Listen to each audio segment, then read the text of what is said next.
اللہ اللہ اللہ اللہ اللہ اللہ اللہ اللہ۔ السلام علیکم ورحمۃ اللہ وبرکاتہ۔ رمضان مبارک قرآن کریم کے سائے میں گزارنے کا عزم کرنے والوں کو میں خوش آمدید کہتا ہوں۔ یہ ہماری آج کی پہلی کلاس ہے جو رمضان مبارک کے پہلے دن شروع ہو رہی ہے۔ جن لوگوں نے قرآن کریم کو صحیح تلفظ کے ساتھ پڑھنے، سمجھنے اور عمل کرنے کا شوق پیدا کیا ہے، ان کے جذبے کو میں سلام پیش کرتا ہوں۔ اللہ تعالیٰ سے دعا ہے کہ اللہ تعالیٰ آپ کے اس جذبے کو سلامت رکھے اور ہمیں ہمیشہ قرآن کریم ٹھہر ٹھہر کر صحیح تلفظ کے ساتھ خوبصورتی سے پڑھنے کی توفیق عطا فرمائے اور اس پیغام کو آگے پھیلانے کی توفیق دے۔ یہ حروف تہجی کی وہ ترتیب ہے جس کو ہم بچپن سے دیکھتے چلے آ رہے ہیں، لیکن اگر آپ غور کریں تو یہ روایتی ترتیب شکلوں کے اعتبار سے بنائی گئی ہے۔ مثلا ان تینوں کی بالکل ایک جیسی شکل ہے اور ان تینوں کی ایک جیسی، آگے والے دو کی ایک جیسی شکل ہے۔ تو ہم نے اس روایتی ترتیب کو تھوڑا سا تبدیل کیا اور اب ہم اس کو پڑھیں گے صوتی ترتیب سے۔ صوتی ترتیب اختیار کرنے کی ایک وجہ تو یہ ہے کہ اس میں آسانی سے مشکل کا اصول اپنایا گیا ہے۔ اس کی ایک سمپل سی مثال ہے، بچہ جب بولنا شروع کرتا ہے تو وہ الف با تا ثا نہیں بولتا، بلکہ سب سے پہلے اس کے منہ سے جو الفاظ نکلتے ہیں وہ ہیں ماما، بابا، اس لیے کہ یہ سب سے آسان ترین حروف ہیں۔ اس لیے ہم نے روایتی انداز کے بجائے صوتی انداز کو اپنایا، یعنی آسان حروف کو ہم شروع میں لے کر آئے ہیں اور مشکل حروف کو ہم نے آخر میں رکھا ہے۔ تو ہمارا پہلا حرف آج کا جس سے ہم آغاز کر رہے ہیں وہ ہے میم۔ یہ میم کی شکل ہے اور یہ اس کا نام ہے، لیکن جیسے ہم کسی شخص پر مضمون لکھیں تو صرف شروع میں اس کا نام آتا ہے، بار بار ہم قائد اعظم کے مضمون میں قائد اعظم کا نام نہیں ریپیٹ کرتے بلکہ ان کا استعمال کرتے ہیں۔ اسی طرح میم کا نام قرآن پاک میں صرف حروف مقطعات میں آیا ہے، جیسے الف لام میم۔ اس کے علاوہ کہیں پر بھی نام استعمال نہیں ہوگا، پوری آواز استعمال ہوگی۔ یہ میم کا مخرج ہے، یعنی میم جو ہے وہ کہاں سے نکلتا ہے۔ تو آپ دیکھ رہے ہیں ہونٹوں کے دونوں حصے پریس کرنے سے، یعنی دونوں ہونٹوں کو آپس میں پریس کریں گے تو ادا ہوگا م۔ کیا ادا ہوگا؟ م۔ یہ میم کی مختلف شکلیں ہیں، یعنی میم شروع میں ایسے آتا ہے، درمیان میں ایسے آتا ہے اور آخر میں ایسے استعمال ہوتا ہے۔ تو میم جس شکل میں بھی آئے اس کی آواز ہوگی م۔ یاد رکھیں اس کو ہم کھینچ کر ما نہیں پڑھیں گے بلکہ پڑھیں گے م۔ جیسے یہ دیکھیں یہاں میم پورا استعمال ہوا ہے، جیسے اسلام۔ یہاں میم شروع میں آیا ہے جیسے مالکن، یہاں میم درمیان میں آیا جیسے عامل، اور یہاں آخر میں آیا ہے جیسے عالم۔ اب ہم چلتے ہیں میم کی آواز کی طرف۔ یہاں آپ دیکھ رہے ہیں کہ میم کے اوپر زبر ہے تو اس کی آواز ہوگی م۔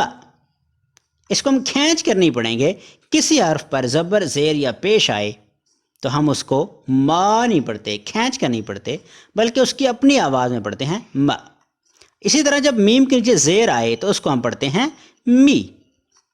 اس کو ہم میں نہیں پڑھتے، بڑی اے کے ساتھ نہیں پڑھتے بلکہ اس کو ہم پڑھتے ہیں می، یعنی چھوٹی آ کے ساتھ۔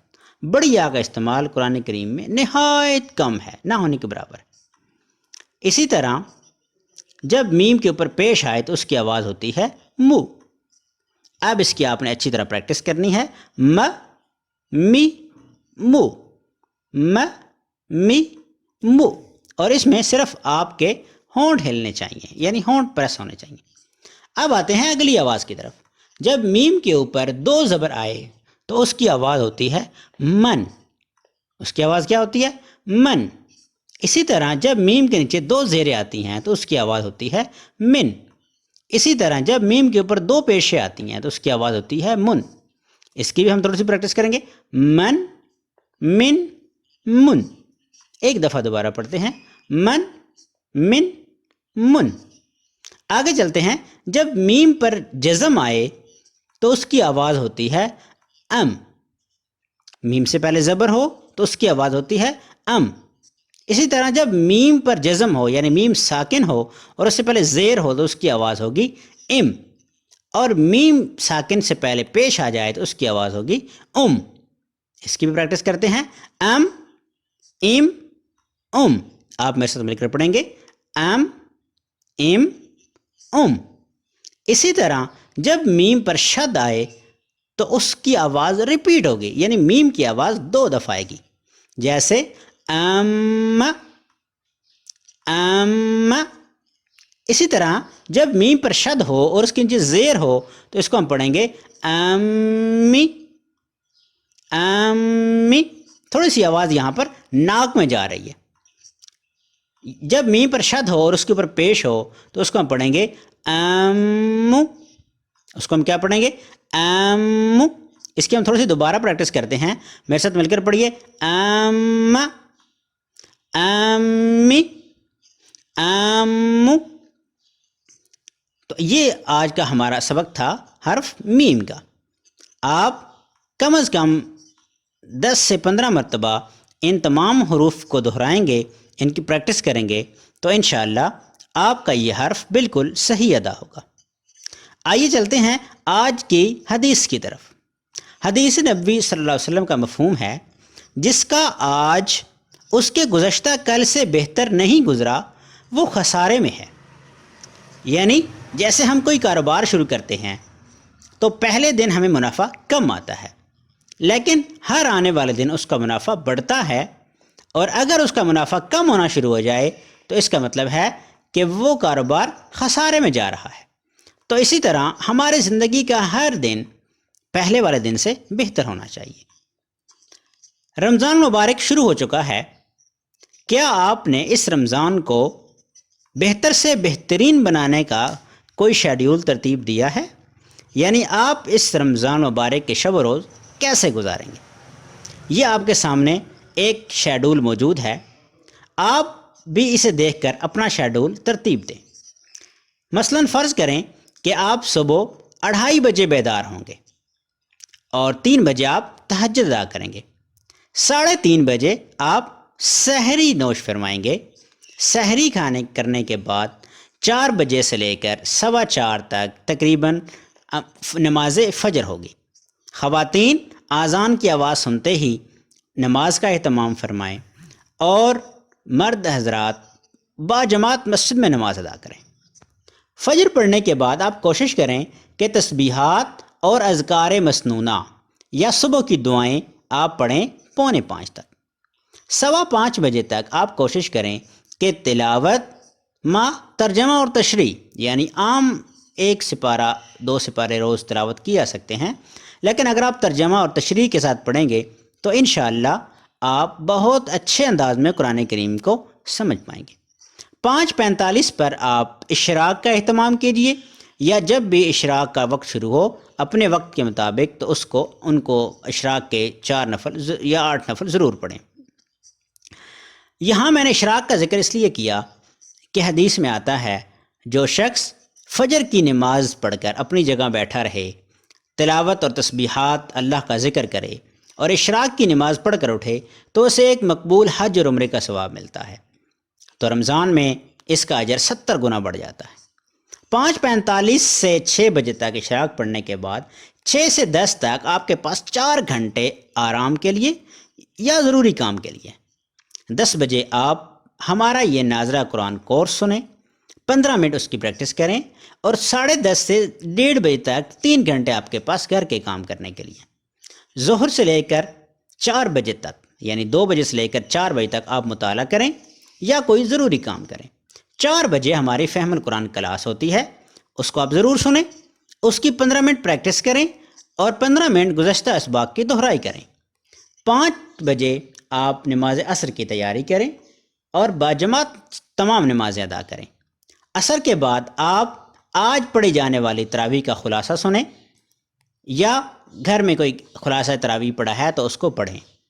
مغرب سے پہلے آپ تسبیحات، اذکار مسنونہ کا اہتمام کریں اور افطار سے پہلے ضرور دعائیں کریں۔